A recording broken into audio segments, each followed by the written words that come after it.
tahun 1945. Indonesia masih berada di bawah penjajahan Jepang. Rakyat hidup dalam penderitaan, kelaparan, dan ketakutan akibat perang. Namun di balik semua penderitaan itu, semangat perjuangan rakyat Indonesia tidak pernah padam. Para pemuda terus menunggu kesempatan untuk membawa Indonesia menuju kemerdekaan. Hingga pada bulan Agustus 1945, dua bom atom dijatuhkan oleh Amerika Serikat di kota Hiroshima dan Nagasaki, Jepang. Ledakan besar itu menghancurkan kedua kota dan membuat Jepang mengalami kekacauan yang besar. Pada akhirnya, para pemuda yang mengetahui kekacauan Jepang mulai berkumpul dan mendiskusikan keadaan yang terjadi. Mereka mulai curiga bahwa Jepang berada dalam kondisi yang lemah setelah perang besar tersebut. Akhir-akhir ini, suasana Jepang terlihat kacau.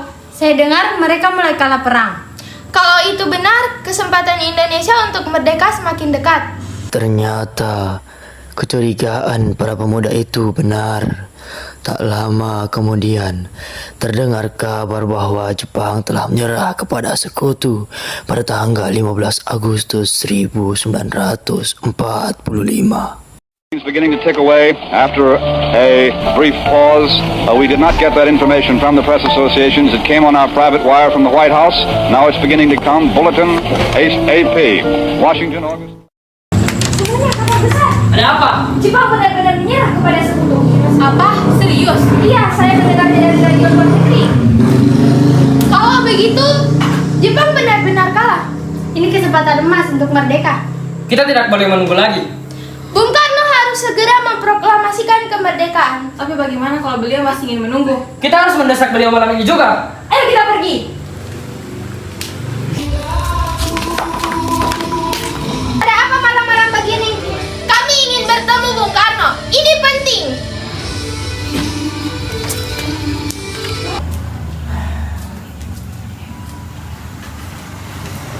Ada apa kalian datang malam-malam begini? Jepang telah menyerang kepada sekutu. Kalian yakin dengan berita itu? Kami sudah mendengarnya langsung dari radio luar negeri. Karena itu, kami meminta Bung untuk memproklamasikan kemerdekaan malam ini juga. Kita tidak boleh terburu-buru. Sudah terlalu lama menunggu. Kemerdekaan bukan perkara yang mudah. Kalau terlalu lama menunggu, kesempatan bisa hilang. Kalau Bung menolak, rakyat bisa marah. Saya tidak ingin kemerdekaan menyebabkan pertumpahan darah. Rakyat sudah siap berjuang demi Indonesia. Kita harus memikirkan semua ini dengan matang. Bung Karno masih ingin menunggu. Kalau begitu, kita harus mengambil tindakan. Tindakan apa? Kita bawa Bung Karno dan Bung Hatta keluar Jakarta. Membawa mereka keluar Jakarta.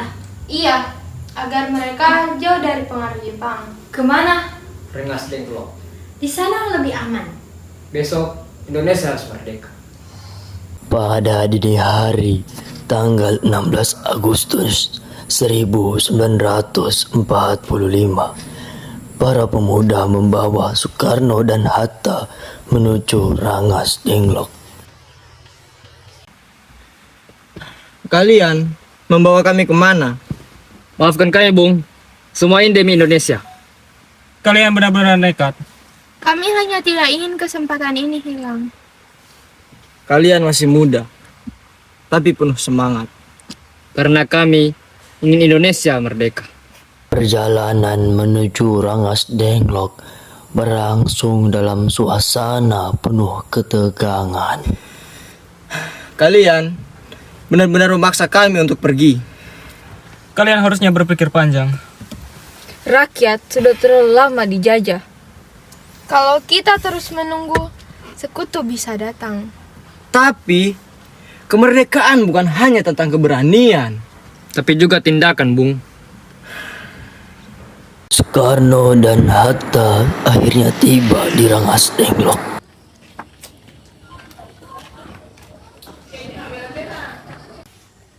Silakan istirahat, Bung. Kenapa kalian memaksa seperti ini? Karena rakyat sudah lama menunggu kemerdekaan.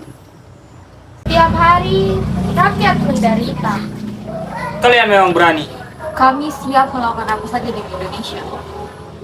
Saya mengerti semangat kalian. Suasana di Rangas Denglok semakin tegang. Para pemuda terus mendesak Soekarno dan Hatta agar kemerdekaan Indonesia segera diproklamasikan. Sementara Soekarno tetap memikirkan keselamatan rakyat jika terjadi perang yang besar. Proklamasi harus dilakukan hari ini. Kita perlu dukungan semua pihak. Kalau terus menunggu, kesempatan akan hilang. Rakyat sudah siap berperang. Kalian belum melihat bagaimana penderitaan rakyat kita berperang. Sementara itu di Jakarta, Ahmad Subarjo berusaha mencari Bung Karno dan Bung Hatta. Di mana Bung Karno dan Bung Hatta? Mereka kami bawa ke Rengas Dengklok. Apa? Kami hanya ingin proklamasi cepat dilakukan. Saat kami menjemput mereka sekarang juga. Sesampainya di Rangas Denglok, Ahmad Subarjo berusaha meyakinkan para pemuda bahwa proklamasi akan dilaksanakan pada tanggal 17 Agustus 1945.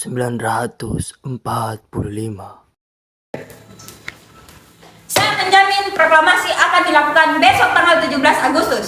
Benarkah? Ya, benar, saya bertanggung jawab. Bagaimana jika janji itu tidak ditepati? Saya mempertaruhkan nyawa saya. Baik, kita ke Jakarta sekarang.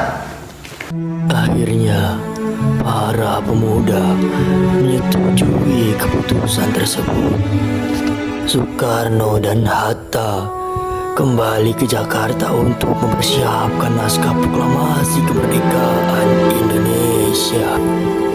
Malam itu, naskah proklamasi akhirnya selesai disusun. Waktu kita sangat sedikit. Tapi bangsa ini sudah siap untuk merdeka.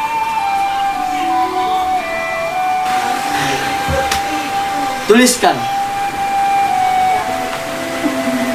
Kami, bangsa Indonesia, dengan ini menyatakan kemerdekaan Indonesia. Naskah sederhana ini akan mengubah sejarah bangsa Indonesia. Peristiwa Rangas Denglok menjadi bukti bahwa semangat kemerdekaan telah membara di hati rakyat Indonesia. Para pemuda rela mengambil risiko demi memastikan kemerdekaan Indonesia tidak ditunda lagi. Dengan keberanian, tekad, dan semangat perjuangan, mereka mendorong lahirnya sebuah bangsa merdeka.